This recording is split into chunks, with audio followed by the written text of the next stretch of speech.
Hi teachers, this is Jamie and I'm just going to show you a really quick tutorial on how to use Nearpod. Nearpod can be used with any computer or tablet. It doesn't require an iPad or a MacBook or anything like that. I gave you a link to the Nearpod that I have created, but the first thing you have to do to be able to assign it is to create your own teacher account. Really easy, it's free, just do that quickly. And then it's going to pop you into something that looks like this. So when you first come in, you're going to see something like this. And so then you should be able to use that link that I gave you once you're logged in, and it should take you right to the Nearpod. Or you can explore and look for it. The great thing about Nearpod is there are a lot of lessons that are already created. Some are free, some cost $1 or $2. And you can also create your own. So in my library is where I created the relationship between Washington and Jefferson lesson, which is what this lesson plan is for. So when you are the teacher, you come in and you can click live lesson or student paste. Student paste would be students are doing this individually or in a small group, maybe a center or homework. I prefer to do live lessons. So you would click live lesson, and what would pop up is this code. You can project this code onto your projector or write it on the board, but students get on their devices. They go into their free Nearpod app and put in this code. This code, as you can see, you can also share it on Google Classroom. This code is what will get students in to the Nearpod. So in just a moment, I'm going to show you what it looks like on the student side of things. But first I want to show you the teacher side of things. So once students you have the code written somewhere, you can come in here and you control what the student's device is doing. So once everybody puts that code in and they give themselves a name, then they are on the same screen that you are on your device. And you can run it from your computer, your iPad, your phone. And all you have to do is click the arrow and it will take you to the next screen. So the first thing I ask the students in this Nearpod is, how well do you think the founding fathers got along, and why do you think that? When the students are writing their response, their answer will pop up here, their name and their answer, and you'll be able to see what each student is writing. So every time you come across a question or something like that, you will have immediate feedback. So you have constant formative assessments. You can also, when the students type in their answer, a little red button will show up here. And I'm going to show you. So I'm going to log in on my phone to Nearpod and pretend to be a student so that you can see what it looks like as the teacher. And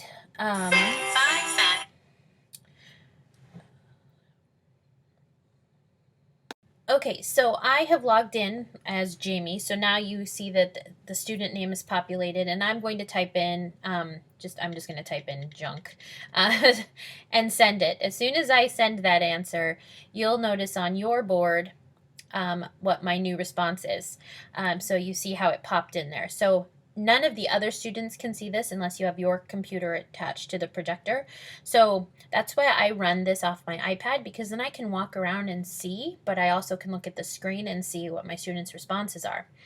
If there's a response I want everyone to see, I can click this red button and share it.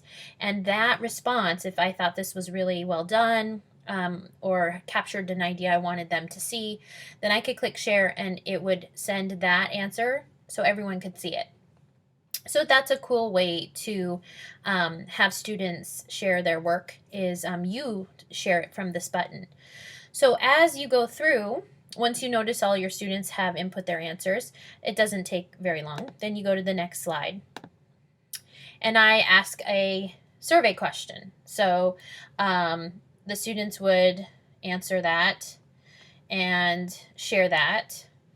And once you have all your students' answers here, it will create a graph that you can then share out to see, to have your students see exactly what the average was for the class.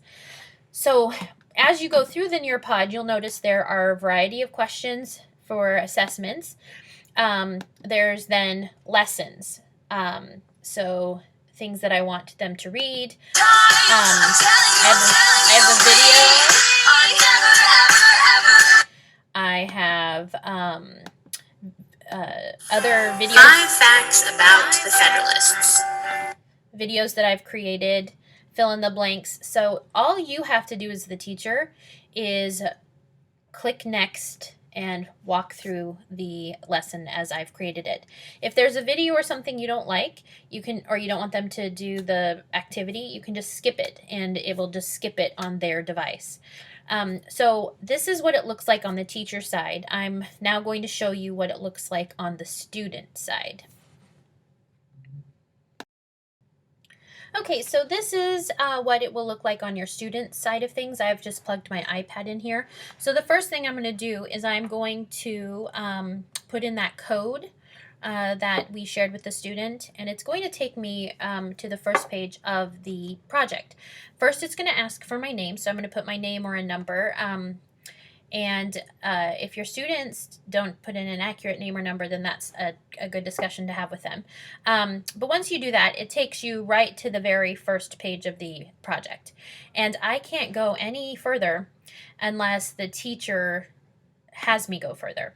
So I can listen to the music on my headphones while I'm waiting, but I have to wait until she goes forward. Once she goes forward, it looks like that. And then I can type in my answer to the questions. I'm just going to type stuff. Click send and confirm my answer. It's going to sit in thank you until the teacher accepts the answer and moves on to the next activity. The thing that's great, though, remember, is if the teacher pushes that red share button, it will share with my students to all of their iPads. And then the teacher can unshare and it disappears from the student's iPad. So we don't move forward then until the teacher says move forward. So once we do that, we can answer the question of yes, that has happened. We click send, we confirm, and then the teacher on the teacher side can see the answers and then can share the graph out. So once the graph is shared out, then as the student, I can see what the class voted. But I can also click down here and see what my answer was if I forgot. So this is how I use Nearpod. Is I think it's a great way to keep students engaged in the lesson and have great discussion while I'm able to walk around and still monitor and do quick formative assessments as I go. So I hope you enjoy and your students enjoy learning about Washington and his relationship with Jefferson. And then check around Nearpod and see all of the others that I've already made and make one yourself. Okay, good luck.